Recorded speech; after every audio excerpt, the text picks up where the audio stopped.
how do you actually help an advisor launch a personal brand from scratch? Like you mentioned, figure out what communities they hang out in, what their niche is. But then, like from there, how do you take a personal brand from zero to, getting clients in the door? In my experience, a lot of marketing should spend some time solving the problem of advisors who've been in business, call it 10, 20, 30 years, because they have relationships and I would call it relational equity built up over a couple decades, right? And I remember that moment being like, and this is why we exist. Not because like these people are doing something terribly wrong, but because you're scrubbing all the personality and relational equity out of your brand. Welcome, everybody, to the 42nd episode of the Advisor Textbook Live podcast. My guest today is Daniel Keever of Evergreen Financial Marketing. Welcome, Daniel. Hey, thanks for having me, Joe. Excited to hop on. So, we've been chatting about some fun topics: prospecting, marketing, generations one and two. What is a good question to start with? What problem do you solve for financial advisors? That is a good question.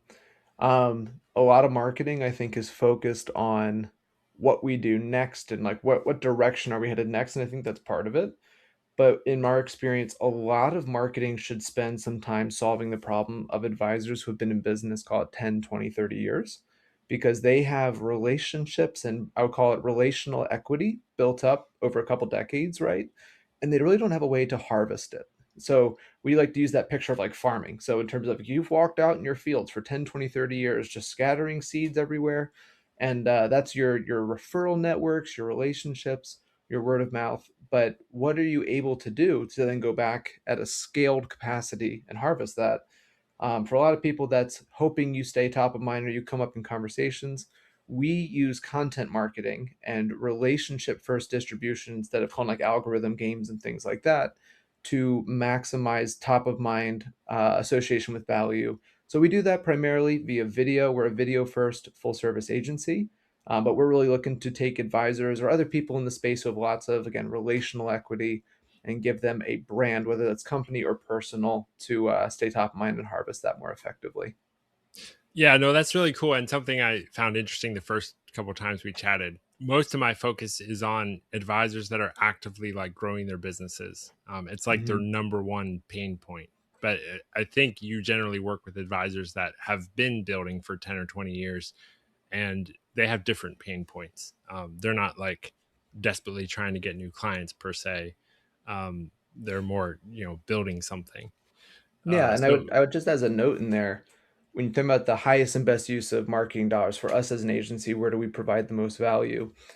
We have worked with advisors that are in these starting blocks, right? Like I would call it the first one, two, three, maybe 5 years, more like first 1 to 3, where it's all about hustle and establishing your beachheads as far as like those relationships, referrals, COIs, things like that. And we have success there. But there's just an enormous difference in the scale of the success for the amount of money they invest in us sure. when it's like a 20-year advisor. Like we have a lot of our clients are CEPAs as well, and they really do well, whether it's business owners and sales and transition. Some people are in the executive space. But one profile client for them, which is easier to get for them, might be worth financially 8 to 10 clients for someone who's just starting out and building their book. So that's Sure. where I think our process is really gravitated towards established advisors who don't need us to be successful, but with the right tools and process in place, they can accelerate that cycle of success and growth. Yeah, I talked to one coach that was like, I don't work with any advisors in the first 8 years of their business. And I was like, that's very interesting. Hmm. Um, I mean, I don't know if the stats are exactly accurate, but like 70 to 90% of advisors don't make it in the first few years or I believe 5 years, maybe. as well as you think Um, about the cultures too, like the burnout problems at some of the larger firms with sales contests and things like that, where they're still being pushed for cold calling and marketing to every living relative they have. It's not surprising that the first year, especially, but just sales is a hard thing to learn starting out when you don't have as much experience or as much expertise or as much network. And so I don't envy people who are in that season of life trying to make it through it. so, in a firm that has multi generations, what are the marketing issues that the first gen is facing? And then what are the marketing issues the second gen are facing? And how do you help advisors solve that gap? Yeah, this is one where I think you and I have talked through I'll call it the very human experience, where Gen 1, especially people who have made it, let's just say they've been in the industry 20 years. My dad is someone, I don't know if he's at 30 years yet, but when they all started out, it was drilled in. You got a cold call, you got to market to everyone. A lot of those people then also, per se, went independent as their escape plan from that culture. And they have just learned to market by taking good care of people or things like that. But they survived in the early years by kind of aggressive sales and marketing tactics, Sure. and now they're established, they don't need to do that. But when you start bringing on new advisors, and I would say a lot of the firms that we work with, they don't want their new advisors cold calling. Like they want them to learn relationally how to develop business, how to develop reputation. But we're not going to teach you to cold call. And maybe the marketing skills that you need to learn now are not skills that, speaking as one of the advisors, like I learned back in the day when I was coming up. Right. And so you really have this stuck point of, I can send you, one of our clients put it this way, it's like, I can forward you as many articles as I possibly can about social media strategies that I get from industry newsletters. But like, how are you going to learn to cultivate and develop a personal brand, a reputation of value, reputation of taking good care of people? And so there's two things that we have really focused on that I think a lot of multi-generational firms, RIAs, could take some notes from. And the first is what we call trust transfer strategies. So in brand marketing and sometimes personal brand marketing for these senior advisors, there is a lot of value to having a long runway of your newer team members showing up alongside you in marketing. And of course, we do video. So we want their faces, their personalities to get comfortable being seen by clients. And this is especially important whether you have trying to cascade less complex client cases to younger advisors. Okay, let's get them more visually familiar with our clients. If this is something more along the lines of acquiring a book of business or being acquired, how do we bring in a known face with an unknown face and lend that trust of collaboration being visible? Sure. So, number one, including younger advisors in the high level brand marketing is a great way for them to get their reps and get more trust, more visibility. The other thing is, though, that you need to find tools that can help cultivate them if you don't have the skill set to do it. Now, it is funny because for some of our clients, they approach us and say, "Hey, Evergreen, can you work on personal brands with our younger advisors? You'll provide the process, the coaching, the training to help launch and get them going." We love doing that. Not every firm does that financially, and that's totally fine. I don't think everyone needs to or should. But then it's a matter of what tools do you look at? And I would say that the two things that we really push people, because we do a lot of referring, people who aren't going to work with us directly, here's what we would do next to get Okay. that momentum, like get out of first gear, whatever it is number one, you need to find the places you're going to live, like in terms of the ecosystem. So whether it's certain pockets of social media or if it is community relationships, if it's COI relationships, really prioritize, this is where the people I want to work with hang out. This is who they listen to. This is who they talk to. I'm going to become a member of those communities organically. Yeah. And then the second thing that we do is, okay, with those beachheads established, with those immersion plans, how do we become someone of value? Now, of course, for us, we're doing this via content. So we're talking about usually niche social media platforms and communities, as well as writing and video for newsletters and publications. But you need a process to not be perfect, but to be consistent. And we like to say that if your first attempt doesn't embarrass you a little bit, you probably waited too long to get started. And Okay. so for people who are like, I'm going to try LinkedIn, we always kind of cheer for someone. This between you and me. This is kind of funny considering our conversations. When we see an advisor, it's like a Gen 2 of a firm we work with, start posting AI things on LinkedIn. Yeah. There's the one reaction, you're like, AI, but like my other reaction is like, go, you're working on it. Like you're Yeah. going in the right direction. You're going from nothing to something. So once you have those processes in place to improve, you pick up tools along the way. And I'll give a shout out to one of my favorites right now that we just discovered, Adam Noor and influencelabs.io. We accidentally became a super user and are looking at rolling it out for a number of our clients. But it's an AI tool that's built on his coaching feedback he's given over the years. Many, many years writing great content for advisors on LinkedIn. And like most AI tools, they spit out things that feel so obnoxiously AI. This is like a coaching tool. Not everybody loves it as far as like if you have a very specific writing style you love, but if you're not passionate about writing, don't feel like you're great at writing, it provides a coaching, like templated feedback to help you learn how to pull out the value of the case studies you're working on, the conversations you're having. And currently $50 a month. It's a steal if you're someone who's wanting to learn to like write on LinkedIn. But we just love that piece of it cultivates how do I communicate value. So I'll step off my soapbox, but that's really the outline of how do we get Gen 2 to learn the ropes, get some momentum, build a personal brand. There's lots of different ways Gen 1 can help facilitate that. Yeah, how do you actually help an advisor launch a personal brand from scratch? Like you mentioned, figure out what communities they hang out in, what their niche is. But then, like from there, how do you take a personal brand from zero to getting clients in the door? That's a good question. And while there's a lot of variety across cases, I would say that more often than not, what I think advisors underestimate is that they're not going from zero. They think about, like, I'm not doing anything on LinkedIn or whatever it is.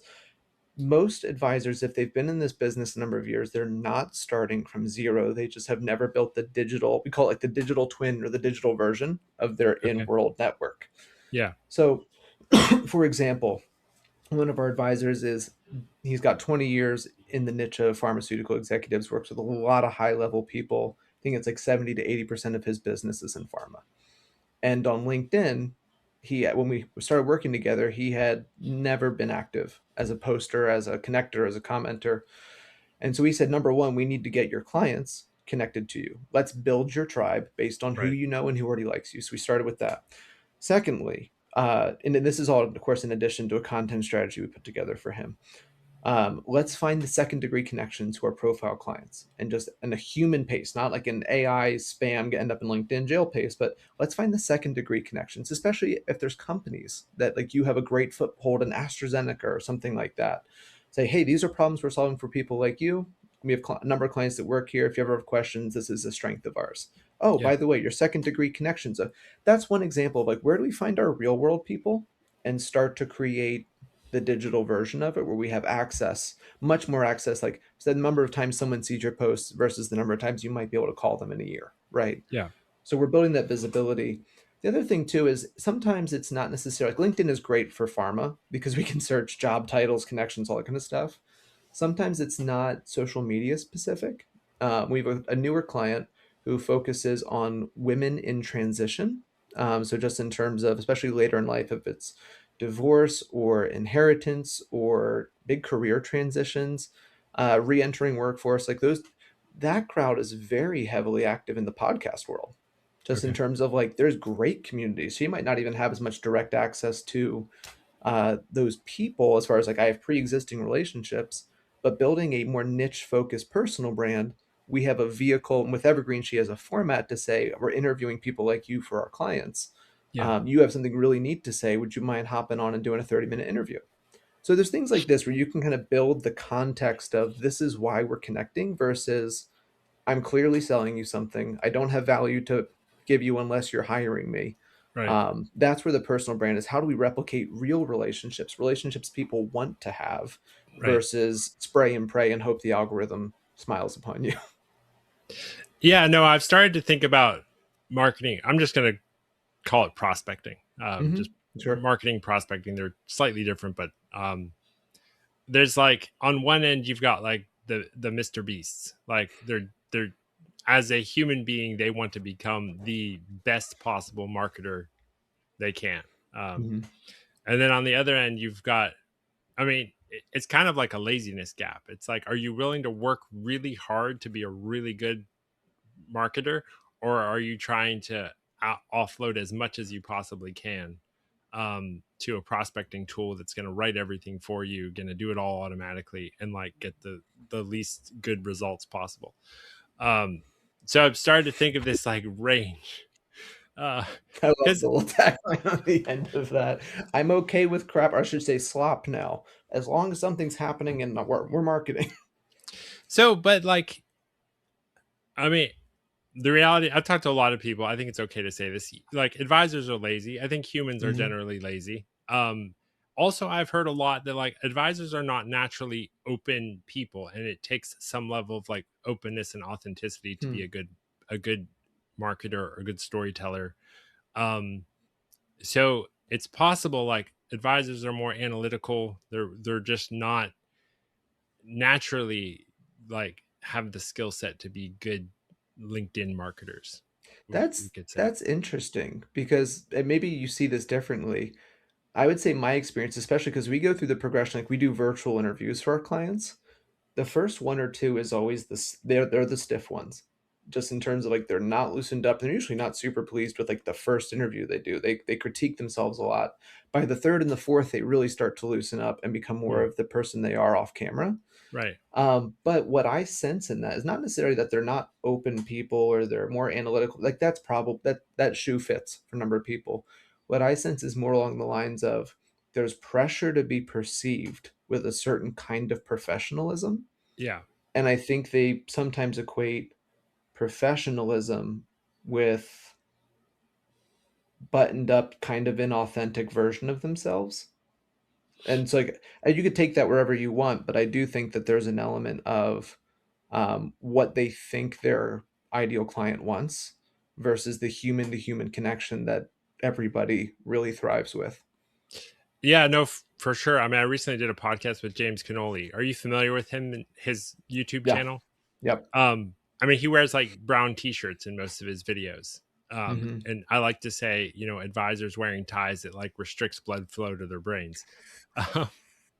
But yeah, it like wearing a tie like stiffens you. It is I've worked for some advisors that like require everyone on their team to wear a tie all the time. And it's, I didn't appreciate it from my perspective, but I think it's interesting the like mindset shift from we have to look and act professional to we have to authentically and humanly connect with prospects and clients. Hmm. Um, and I think this gets into a little bit like the templates in the AI slot. So the first version of this, which has been around a long time, is like templated content. Whether it's FMG, Snappy Kraken, or Hmm. there's other companies that did it even before them. But like advisors don't want to have to write the marketing content, so let's write it for them. Yeah. Yeah. Um, I called Snappy Kraken AI Slop in one of my Substacks, and they were like, "We've put millions of dollars into our I content. I Do you had the not call it same AI Slop?" conversation. I didn't Yeah, call it AI slop. I called it templated, uh, looks like everybody else. And they were like, right. actually, we use AI to like personalize. And I was like, I think you guys do a slightly better job than other libraries. You have a hard time telling me that you use AI to personalize and me assume that's a good thing, you know? Right. No, sorry, I didn't mean AI slop. I mean, there's template slop long before there was AI Oh, slop. yes. But Oh, like, it is one and the same. It's just it's reincarnated. um, but like for me, especially because I'm friends with a bunch of advisors on LinkedIn, like when a new post comes out, I'll literally see like 6 different advisors in a row with the exact same post. And I'm like, I think the algorithm would punish this kind of content. I mean, even if it's an excellent post, the fact that so many advisors from different companies are doing it at the exact same time, I would think the algorithm would punish that. It summed up for me really well. Like my right hand person at our company, our project manager, she's from outside the industry, and so she was newer to financial services. And I remember the first time that we had multiple FMG suite signups or no advisor stream signups. Yeah. And so she would get notifications of like your recommended newsletters ready. And that like once you had call it 5 6 clients in there, you would see that start to stack up in your inbox. And she's like, they seriously send this out to every single person, like just in terms of like it's the exact same thing. Yeah. And I remember that moment being like, and this is why we exist, not because like these people are doing something terribly wrong, but because you're scrubbing all the personality and relational equity out of your brand when you just only post walking on the beach and sailboats. That's the nature of this. Yeah. It's been interesting. Like, I don't know. Some people have been willing to come out and say it. I don't know if you've come across Kristen Luke's book. Not Kristen Luke. Hmm. Kristen Shea, the Yeah. like she's got a really good book and she like attacked templates very Yeah. strongly in the beginning of her book. Um, she actually used to be super active on LinkedIn. She hasn't been on LinkedIn for like a year now, it seems like. I've Anyway, noticed. Yeah. Anyway, separate note. um, I loved her book, especially because like she's willing to say things that everybody knew, but no one was willing to say out loud. And I think that's kind of who I aspire to be too. Um, but yeah, so we've moved from templates, even $1 million templated slop to now to AI generated slop and now to the AI personalized slop, which is some people have done it. I mean, there's marketers that literally sold, $10,000 programs, take the first line in every cold email you send, and here's how to, manually personalize it. People were doing that before AI started doing that. But it still all reads the same, and Hmm. all the templates, which leads me then to like the influence lab question, which is, if an AI program is writing every single post in not in the same words, but like the same format, with Hmm. hook and then proof and then story and then close or whatever. I don't know the exact format, but Dismount, I think, is the word they use, which I enjoy. no, yeah, no, it's really fun. I mean, I ran a post through it this morning, and like I followed all the suggestions, and then it was like, all right, it's ready, ship it. It's like super satisfying, I do but get it's really like, excited when you get green check marks in all the boxes. I'm like, this yeah. affects my self esteem far more than it should. you know? But at the same time, it left me feeling kind of empty. Like the first post I wrote, this post I didn't write. Hmm. And then it's like, can I even call myself a writer anymore? Well, this is interesting because I feel like one of the strengths, as I perceive it, of your personality is the distinctive. I have something to say, and I'd like to say it and highlight the things that I think are most important. And I would say there's not as many advisors that I meet that have the personality or the sense of pride in their viewpoints.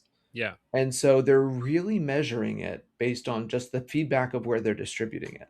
So it's right. kind of one of those, like, for me, I'm in kind of a funny place where I am probably more long-winded than I should be. I'm a verbal processor, God bless my wife. And when I sit down to write things, like, my wife is a copywriter. She consistently looks at my stuff and says, "You buried the lead. You buried the lead. You took way too long to say the most valuable thing was right down here."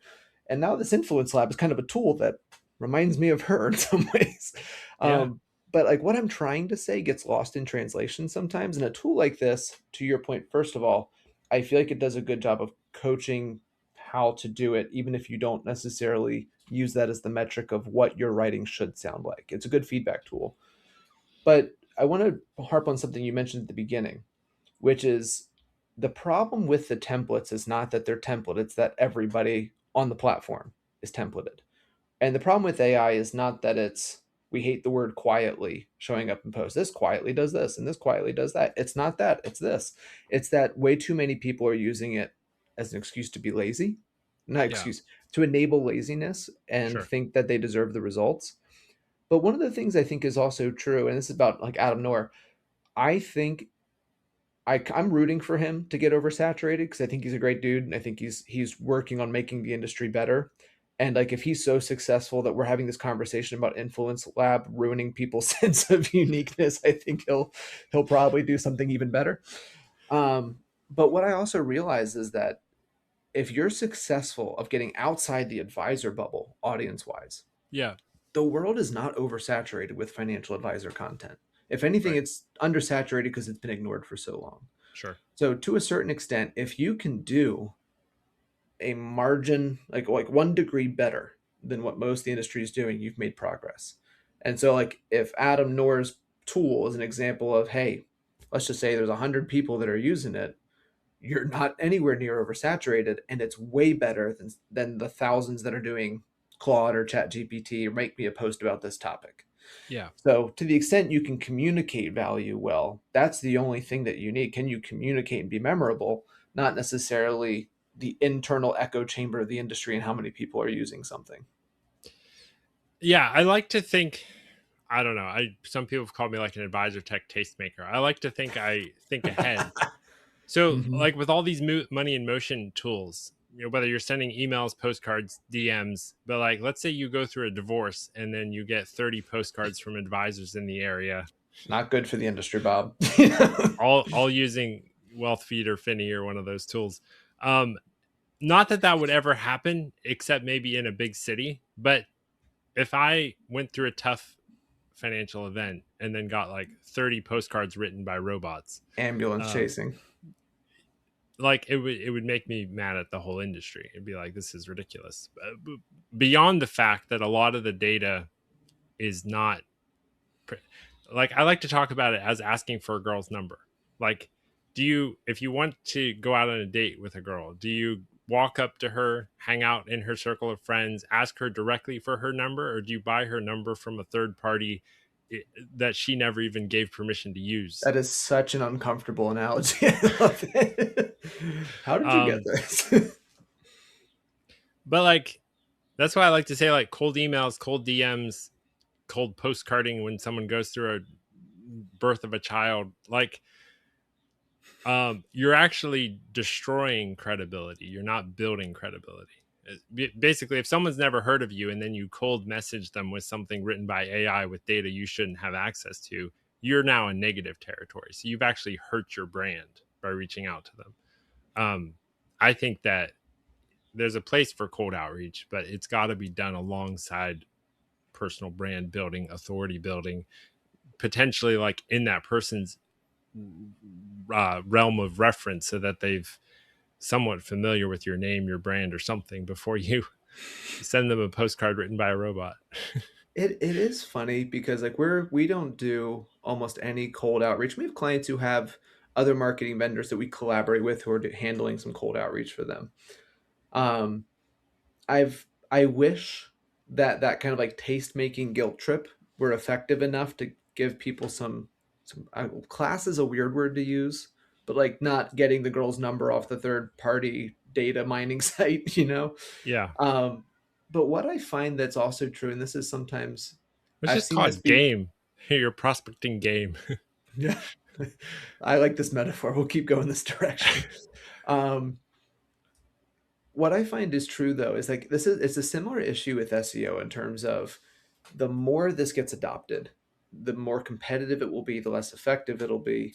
And I think we're far from oversaturation, but we're heading that direction with some speed. I also just think that your $500 million advisor shop or RIA is not going to outspend the big firms on marketing and technology. Right. So like anything, it's like SEO. If you can spend $5,000 a month on SEO, you're still going to be 1/1000th of the mark of the SEO budget of Edward Jones, right? Right.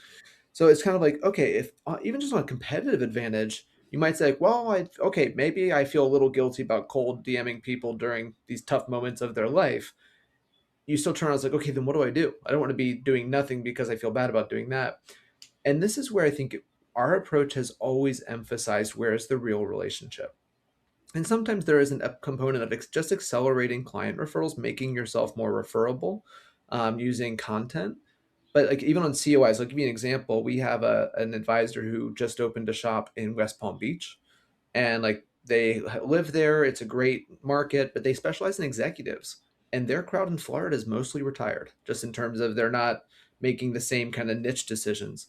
And so one of the things that's come up is like divorce and widow, and we would much rather say, let's make friends with the divorce litigators, mediators, like family attorneys, and be a value added provider and give you a cold outreach for them versus going after cold outreach for people going through divorce where their trust is at an Yeah. all-time low.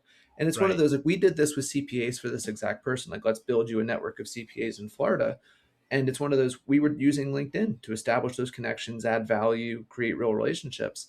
They were taking CPAs to coffee, they were doing all sorts of things. And like that has been an incredible beachhead for them. They have real relationships with real gatekeepers. Yeah. And so rather than chase the hey, we'll make it up on volume, cold outreach, and destroy part of your reputation or the industry's reputation in the process, where can we use content as a door to demonstrate value and form real relationships? I feel like that's where veteran advisors have the most success left and right, and younger advisors would do well to find their own version of that.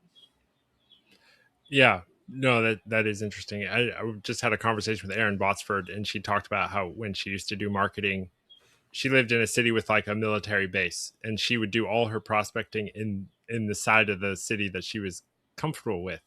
And then her coach told her like all the people you want to be working with live on the other side of the city, so do all your prospecting and marketing on that side of the city.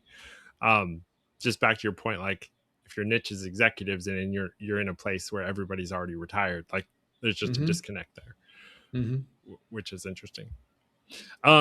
So i'm I'm trying to find, like, I know there's no such thing as a silver bullet, but lead gen, organic growth is a massive problem for this industry. And so I've kind of settled on like video interviews, potentially even podcasts, as being the ticket in a way. Because, like, what do advisors do? They meet with their clients and have conversations. Mhm. Why can't they just do that in public? Uh, like, That is the thesis behind our company. why not just do life changing work? And I think that's the other aspect of it is, sorry, I have screens behind me and they've just blacked out, so my lighting's changing and can't get it to turn back on. Wouldn't have Um, noticed. that's okay. Um, but yeah, it's like, why not do this kind of work with prospects too? Because I think if you invite someone to come on your podcast and it's like you've got a podcast that's relevant to their story or they're an outcome that they're chasing, they'd probably love to come on your podcast. And then I heard a podcaster say basically everyone who's ever been on your podcast is a prospect. Mhm. Um, so especially if you're a financial advisor talking to I don't know, Nike employees, for example. Like, you could have clients that are Nike employees tell their story, and then you could, invite prospects of Nike employees, and then you just start to build a really strong brand within a specific sector. There's the silver bullet issue is I think there's no silver bullet tactic, but there are principles that if you follow them long enough, I think are the closest thing to a silver bullet you can get. And the form it takes be different. I mean, we are obviously huge believers in the value of video. Evergreen, I mentioned, is a video first agency. Everything we do is based off of virtual interviews with clients or professional film days where we film a couple months in a single sitting. But that's because we believe, first of all, the most referable part of your business is the people. Like when your clients refer you, they're not usually referring the logo, they're referring the advisor to some extent. Right. And if they refer the logo, it's usually because of their advisor. Yeah. So the people are some of the most referable assets. And then the second thing, to your point, like you have these conversations all day. We call it our Costco free sample like philosophy, which is Yeah. if I can get you this little sincere bite experience, that's our best bet at making you look for the lifetime supply box back here. And so via video or other methods, like what is something you can deliver that is valuable and useful, not just content? How can this be used by the person receiving it? So if you can do sincerely valuable and pair that with consumable, that's where really good marketing lives. So to your point, like okay, like if you really want to work with more Nike employees, we find that one of the best things you can do at the interview world, whether it's just interviews or podcast or whatever the format is, everyone wants to know that they're kind of per se part of the pack or part of the herd that's making good decisions. And financial advisors have the unique position of seeing a disproportionate swath of what people are doing with their money, what the Yeah. decisions they're making, and how they turn out. And so some of that, like sharing stories, is enormous because people would never walk up to the water cooler and ask so and so, "What did you do? Did you pick stock options or RSUs this year?" And like also your advice might not even be applicable to your situation or things like that. Right. So having the asset the advisors have are the stories. You can anonymize, you can do hypotheticals, like whatever it is, but you have stories that people wish they knew to feel better about what they're doing or feel like they need advice about what they're doing. So Yeah. we do a ton of case studies to that end. We do a ton of decision trees. We do a ton of, like, for example, the divorce one. Here's the list of questions that we talk when we are sitting down with a spouse who's going through divorce. These are the questions of assumptions we need to challenge about what is owned, how it's going to affect their life going forward, avoiding punitive decisions, but just in terms of like building a new financial plan based on how you split the assets. Like they have a thorough process that someone who's first time they've ever gotten divorced, second time, I don't know, they've never had someone walk through them with this level of thoroughness. It's like, okay, I can wrap my head around what it would feel like to have you sitting next to me in this process. Yeah. So that's the kind of stuff. Like you got to know where your assets are. It's not necessarily blogs on um, how much do I need to retire, although that might be a good YouTube video, just in terms of like, I have $2 million. Can I retire? Versus, hey, here's a $2 million portfolio of a client. This is how we broke down their income plan. Like there's different versions of this is a real life situation versus this is generic education. Yeah. No, for sure. And I think that it's I think you talked at the beginning how you can even be putting out a lot of content and even have built a audience, or you talked about like spreading relationship seeds but not being able to harvest them. And I think that's kind of like what I'm going through right now. Is like I've spent the last several years building an email list, building a brand, building an audience, but I haven't exactly figured out, how do I turn this into clients yet? Hmm. Which is interesting. I think all entrepreneurs are kind of on this journey. I think you've even spoken a little bit about your journey, like pivoting several times as you got Hmm. clarity. I think that's how do you help financial advisors identify their niche, then plan marketing to their niche, and then maybe pivot if it's not quite resonating the way they had hoped. It's a great question because I also think a lot of what we're doing these days is in the personal brand sphere. Like we still support absolutely like company brands, we see value there, but personal brands just the relational traction is so much higher. In Yeah. addition to algorithm traction and things like that. Do you follow Value, Stacy Havener by yes. chance? Yep. She had an amazing podcast with Potomac. Sorry for interrupting, but I You're thought this good. was relevant. Um, and like the Potomac logo is like up on the board. They're in a professional podcast setting, and she's like, "Does anyone take the logo out to lunch?" Like, the obvious answer is no. You don't build a relationship with a logo. Hmm. Yeah. I mean, we've been really wrestling with something internally. And this is always funny when you're a marketing agency that supports scopes of work that you bill for. But I do believe there's an enormous value in marketing to every 6 to 12 months picking your head up and say, what is the 50% of our work that is most valuable and necessary? What would happen if we stopped doing the bottom 50% and only did the top 50% and Yeah, doubled down all our time and resources here?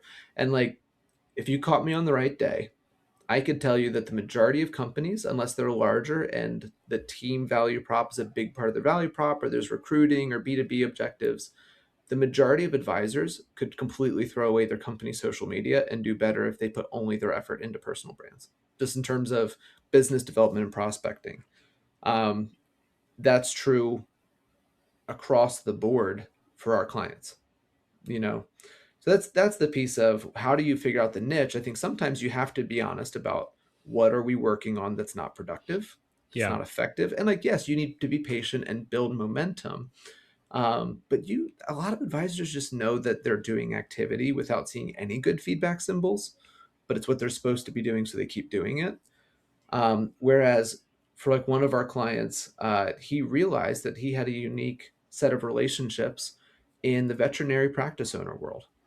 And like he works with very affluent families across the board, a lot of business owners. He's a SEPA himself, and he realized that he had great COI relationships in veterinary practice world.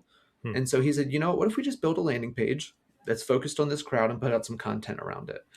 And it's just funny that the amount of friction reduces when you have Yeah. a niche. It really does. Not everyone should have a niche. The amount of friction absolutely reduces. What specific problem do you solve? And like one example, we do a ton of COI interviews for him, just people in the veterinary thought leadership world. And one phenomenal guest was a valuation consultant who she has a professional process and firm for helping veterinary practices understand their valuation, how to improve their valuation, and then helps broker the exits. Okay. And she had been an existing good relationship, but not like a referral source or anything like that. We had her on for a cross promoted interview with like other assets we made out of it. Really, really good stuff. She was a great guest. And before that stuff even hit the light of day, he got his first significant referral from her. Okay. And it's one of those like, well, I understand that when I refer my clients to you, you know the industry, you know the process, you are way more thorough than their investment only advisor. I, as the valuation broker, want to send my clients to you because it's better for me and better for them. Yeah. And that's the kind of thing where like if you're like, we handle comprehensive financial planning, that means nothing to that person. Right. And also, that person has seen you on three other people that they know from the conference circuit. You've interviewed with those people. Like you are someone who's one of us, so to speak. There's enormous value. That like the first business owner that was added from that referral is more than a lot of advisors will get from per se new inbound business in a year. Yeah, no, I like what you said. There's not tactics, but there are principles in a way. And this whole thing about like I've been job searching for a few different times during my career, and the informational interview is like the most popular job search technique. It's like, don't apply for jobs, don't go on career boards and put in your resume. Like, get to know people at companies that you actually want to work at and just like have coffee with them. That's like the Mm-hmm. number one job Mm-hmm. search technique, and it actually works the best too. Like, the data actually supports it. um One good new COI, and again, like our interview strategy of inviting them to do cross promoted interviews. A lot of people don't know how to per se ask the girl for her number because it's very awkward to go to a COI you're warm with or maybe don't know yet and say, "Hey, I'd love to get coffee," and try to end that coffee with, "We should refer business back and forth." But like that 30-minute interview where they are the guest and you're collaborating, conversating, we find that there's chemistry that's built up. We see a yeah, ton of COIs who become referral sources because they loved that 30 minutes hanging out and talking. You see the world the same way. Again, like yeah. one of those is worth usually a year of, God bless them, Finney or one of the other tools, and it's a long-term referral source. So there's just, it's very different if you have the pedigree in the industry, the relational equity. It's huge. It's fascinating. So the first time I bought life insurance was actually a Northwestern Mutual guy. He was an older guy, and he literally was just like following a process to the book. He I was a real estate agent at the time. My broker was a very well respected man in the city, and he's like, "Hey, I got your name from this person. He thought you'd be someone I should talk to. Can I take you out to lunch?" So like, he takes me out to lunch.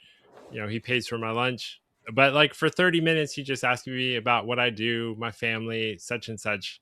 But then like, it was very obvious at the end, like he was trying to sell me life insurance. He's like, "What if you die? And who's going to take care of your family?" And I was very anti-insurance at the time. But I did end up buying from him, and then I ended up referring people to him just because, like, just the process of being super interested in someone for like 30 minutes or an hour, or Mhm. giving them lunch.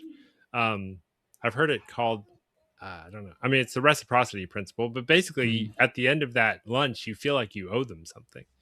And you kind of do owe them something. But it's it can get transactional on LinkedIn, and I am interested in figuring out like how to make it not so transactional.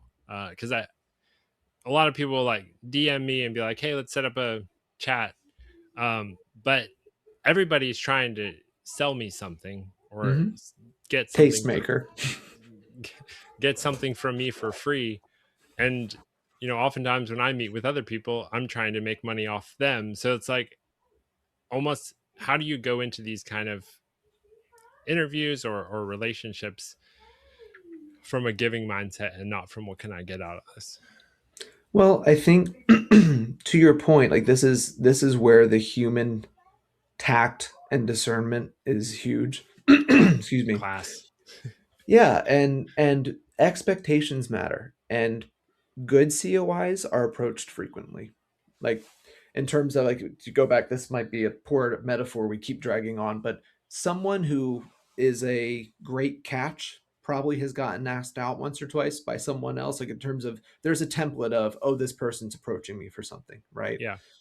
And so what we have found as far as the approach and what makes that more organic and more successful, to be honest, is that we don't approach with any conversation of referrals. Um, we don't approach with vague, "Hey, let's get some time together." It's usually more along the lines of, I'll give you an example, like the valuation person. Hey, like I loved getting to meet you at the conference. Really liked your session.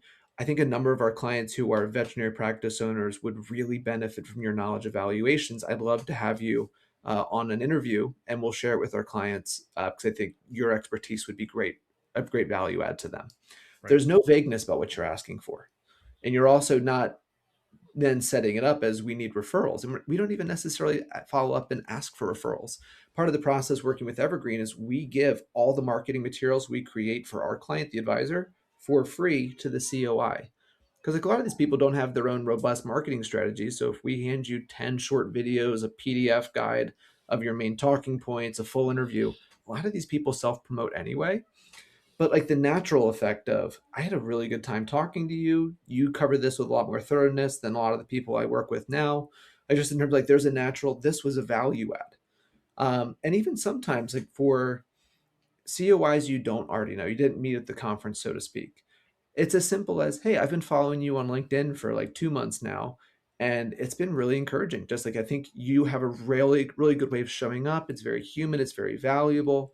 Um, there's a couple topics that have come up with our clients, like if she's an estate plan or something, like that really unique peak earning year sandwich generation that we can kind of talk to, but I would love to have someone like you just come share 20-minute interview with our client base of things that you're seeing with your clients in this window.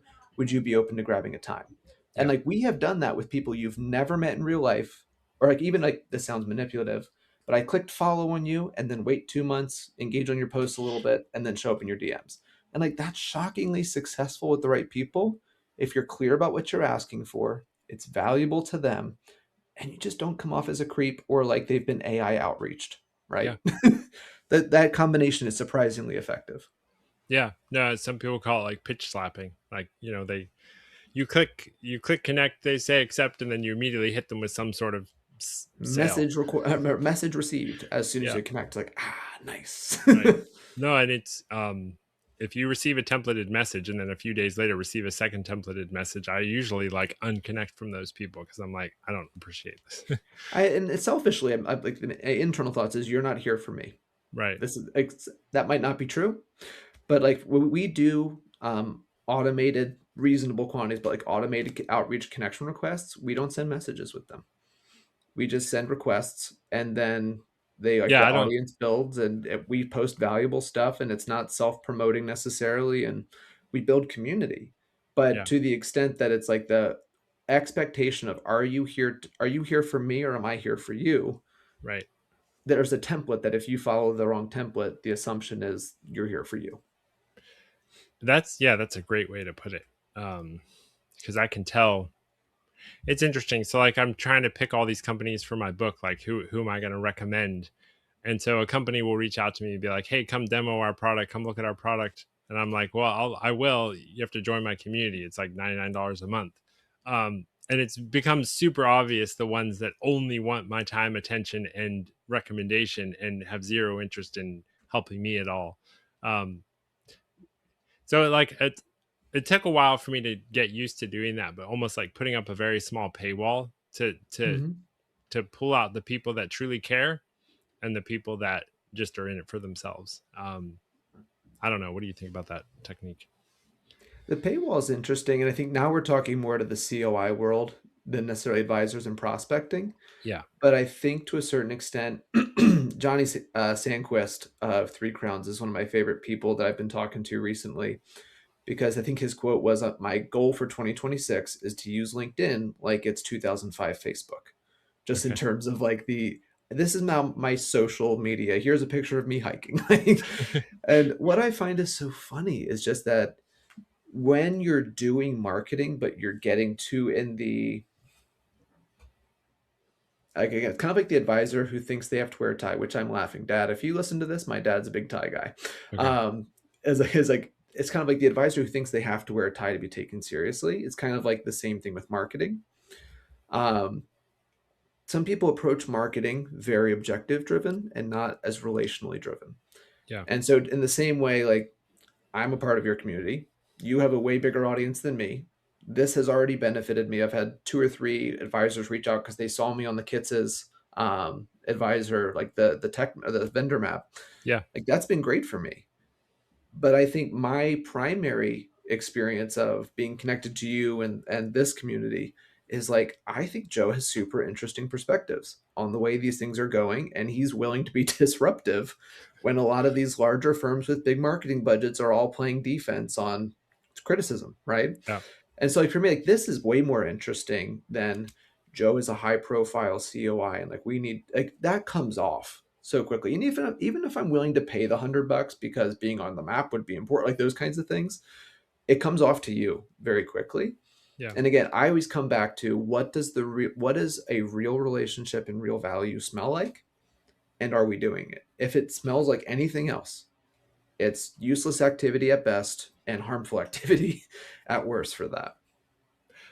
Yeah. And I think It's funny to hear that even because like that's not how I think about myself. Like I know myself, and I I know love that how about you. I know how much I struggle every single day to stay on task and and not say completely bizarre things. But it is interesting to hear that perspective. Um, yeah, so we're almost at the end of the hour. I what any particular subject we've covered you wanna finish on? I'm very interested in personal brands. And how you think personal brands could be done at scale. Because Hmm. I'm starting to talk to like larger and larger RIAs. This morning I talked to one approaching 50 billion, and it's like they're thinking in just completely different ways than a single or two or three Hmm. advisor CRM is thinking. Hmm.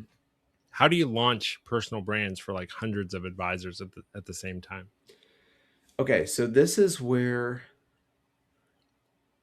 the way a $50 billion RIA thinks is what is a value add we can roll out as a platform benefit that can help us with recruiting, can help us honestly with asset growth. Like how can we equip people to be an attractive landing spot and organic growth? That's very different than the advisor who says, "Hey, I just want to do better with personal relationships, marketing, and scaling." You design those very differently. Sure. Um, so let's talk about the scaled one first. My personal experience with personal brands is that there are some people who just aren't hungry enough or aren't the right personality. And so it's very hard to roll out a standardized offering and think that number one, it will be well adopted behaviorally, and number two, done well. And so part of it is I've seen a couple RIAs that I think have a good version of this where they provide available resources that are either uh, they help fund them or they're free in terms of like, hey, come spend a day in our video studio. We'll create you a ton of content. And like you're going to have like 6 months of content if you come film with us for 4 or 5 days. And Yeah. like, that's pretty cool. It's like swap out one conference a year for a filming day. That's cool. We do that with clients ourselves, especially for large. We have a number of larger RIAs that we come in for a full day. We film, we rotate in 10 advisors and everybody leaves with content. It's great. But when you're saying like, okay, here's a standardized offering, that's personal brands are not post and ghost. And so I think this is where I think you and I see the world similarly. I think access to communities that coach and give real-time feedback and collaboration on how to do personal brands are just as valuable, if not more valuable, than a done for you solution. Yeah. Um, I mean, so I've done a lot of thought on organic growth and Hmm. personal brands. And the reality is, organic growth is a human growing. Hmm. That's like, and I don't know that you can't scale like individual transformations. I think there are ways to like do transformation in community. Um, but personal branding by definition or organic growth by definition is like a human thing. Yeah, and I mean, like for us, we this is something that's in our back pocket. It's a passion project that I want to work on. I just have to find enough time to put this over the edge sometime. Right. Is we want to build a video centric community for next gen advisors that want to learn personal brands. Yeah. Um, and part of one of the things that sparked it was we had an advisor who came in, he was trying to sell the Gen 1s on, hey, like as a firm, we need to do this. And there wasn't the appetite for it. And he's like, I need something for me, but I feel super lonely because I'm the only Gen 2 at this firm. Yeah. And he's like, I would kill for like doing the evergreen interview process, but like just pair me up with 2 to 3 friends from other firms that are all in the Yeah. same boat I am. And like, I would love to talk shop once a quarter, get a ton of content recorded. We all help each other out and let's work on this together. And then it turned into what if you met once a month, like in a virtual community, and talked about what are the activities you're doing that are producing this growth? How is your COI approaches going? What are you struggling with? But what was funny is we started shipping that around to a number of our RIA clients and saying, like, would something like this be valuable to you? And every one of them said yes. Because, like, for example, the Influence Lab thing, we, with Adam Orr, we have recommended that to a couple of RIAs because one of the biggest challenges our Gen 1, our founder our advisors have is how do we get the next gen advisors to be consistent? Like some of them show a lot of initiative, some of them are happy as service advisors and on that spectrum, we want more business development, like appetite, but there's just such varying levels of, are you a lifestyle practice? Are you a service advisor? Like, so I think you have to provide, it's kind of like the Pareto principle of the 20% of your advisors might drive 80% of the growth. Yeah. It's more about equipping and incentivizing that 20% to be successful and letting other people kind of be in the personality and skill set they like most. If you try and, like, we have one RIA we love, they have their back office nerd advisor, they call him, and like he's not going to be a business developer. Right. Clients adore him, he's not a business developer. Right. And like when you try and put him in a business development place, you're like, doesn't fit, feels weird. Like Yeah. go back to your favorite spot. And the other side, it's like we have other people that are just rainmakers by personality. They're charismatic, they're authentic, they're good communicators. Just put them out front all day, every day, equip them, and they'll bring home enough for both of you to eat, so to speak.